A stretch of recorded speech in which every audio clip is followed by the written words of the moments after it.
اور اس کے لیے سمجھ لیجئے کہ یہ ہمارا فرض عین ہے بحیثیت امتی محمد صلی اللہ علیہ وسلم کہ آپ کے مشن کی تکمیل کے لیے تن من دھن لگائیں، وقف کریں.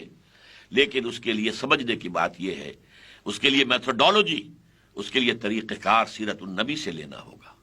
لقد کان لکم فی رسول اللہ اسوۃ حسنہ، تمہارے لیے اللہ کے رسول کی زندگی میں اسوہ حسنہ بہترین مثال ہے.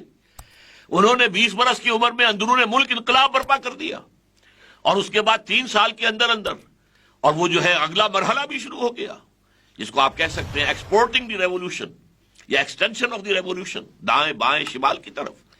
تو یہ جو جس طریقہ کار سے کیا تھا، چنانچہ امام مالک رحمۃ اللہ علیہ فرماتے ہیں لا یصلح آخر هذه الامہ الا بما صلح به اولها، اس امت کے آخری حصے کی اصلاح نہیں ہو سکے گی مگر اسی طریقہ کار پر عمل پیرا ہو کر جس پر پہلے حصے کی اصلاح ہوئی تھی.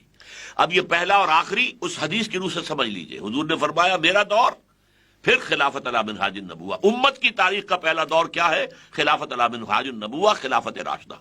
آخری دور پھر آئے گا ثم تکون خلافت علی منہاج النبوہ. تو اس آخری دور کا قیام وہ بھی ممکن ہوگا اسی طریقے سے جس سے پہلے دور کا قیام ہوا تھا. اس طریقہ کار کو اختیار کر کے اسی پر عمل پیرا رہ کر یہ کام ہو سکتا ہے کہ جیسے حضور کے دست مبارک سے کبھی عرب کے پیننسولا میں، عربین پیننسولا میں دین قائم ہوا پھر پھیلا، ایسے ہی اللہ تعالیٰ کسی ملک کو سعادت دے دے کہ اس میں خلافت علی منہاج النبوہ کا نظام قائم ہو جائے، اور پھر وہ پھیلے گا، اور اب تو جنگل کی آگ کی طرح پھیلے گا، اور اب جنگ کی ضرورت بھی نہیں ہوگی. اس لیے کہ آج تو ذرائع ابلاغ موجود ہیں، اس ریاست سے پیغام جو ہے پوری دنیا تک جا سکے گا، ٹیلی ویژن کے ذریعے سے جا سکے گا، اور باقی سارے ذرائع سے پھیلے گا. پوری دنیا کے لوگ آ کر دیکھ سکیں گے اور ہم دعوت دے سکیں گے come and see with your own eyes, this is Islam. یہ اسلام ہے. یہاں دیکھو، یہاں کوئی جبر نہیں ہے، یہاں تو آزادیاں ہیں. یہاں ایک عام شخص بھی خلیفۃ المسلمین کے اوپر تنقید کر سکتا ہے، اس سے کرتے کا حساب لے سکتا ہے. آؤ دیکھو یہاں معاشی اعتبار سے توازن ہے. یہ نہیں ہے کہ ہیوز اور ہیو نوٹس کے درمیان معاشرہ تقسیم ہو گیا ہو. یہاں ہر فرد کی کفالت کی ذمہ داری نظام خلافت پر ہے. آؤ دیکھو، اپنی آنکھوں سے دیکھو. تو ظاہر بات ہے کہ نوع انسانی تقریباً 2-2.5 صدی سے اس تلاش میں ہے کہ کوئی جسٹ سوشل آرڈر اس کے وجود میں آ جائے. جو فرانس کا انقلاب تھا اسی کی تلاش میں ایک کوشش تھی، بولشوک ریولوشن اسی کی تلاش میں ایک کوشش ہے. نوع انسانی اب بھی متلاشی ہے، اور وہ چاہتی ہے کہ کوئی جسٹ سوشل آرڈر ہمیں ملے. اگر اس کی مثال وہ جسٹ سوشل آرڈر جو محمد رسول اللہ نے قائم کر کے دکھایا تھا، ہم کسی ایک سائزبل ملک میں اس کو قائم کر کے دکھا دیں تو دنیا ٹوٹ پڑے گی، اس کو قبول کرے گی، بھاگ کرے گی، اور پھر وہ دین جیسا کہ حضور نے فرمایا کل روئے ارضی پر چھا جائے گا.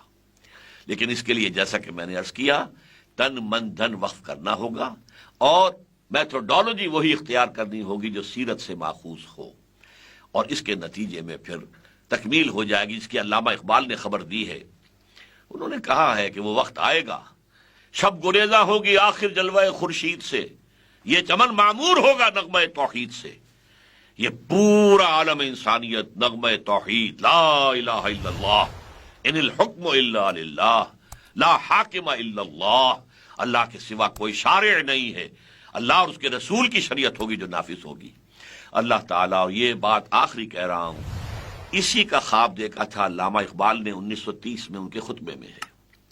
اسی کا خواب دیکھا تھا قائد اعظم نے، اسی کا راگ الاپا تھا قائد اعظم نے 1937 سے 1947 تک کی تقریروں میں، کہ ہم ایک چاہتے ہیں کہ اسلام کی ایک تجربہ گاہ ہو، اور عہد حاضر میں اسلام کے اصول حریت و اخوت و مساوات کا ایک نمونہ دکھا دیں تو وہ روشنی کا مینار بن جائے گا، پوری دنیا اسلام کی طرف آ جائے گی.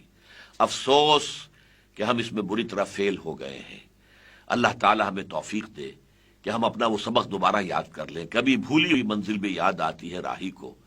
اللہ تعالی ہمارا رخ ادھر کر دے کہ یہاں پر اللہ کے دین کو قائم کیا جائے، اور پھر یہاں سے پھر وہ پھیلے مشرق اور مغرب کی طرف، اور کل روئے ارضی پر، کل عالم انسانیت پر اللہ کے دین کا سایہ ہو جائے. اقول قولی ھذا واستغفر اللہ لی ولکم ولسائر المسلمین والمسلمات.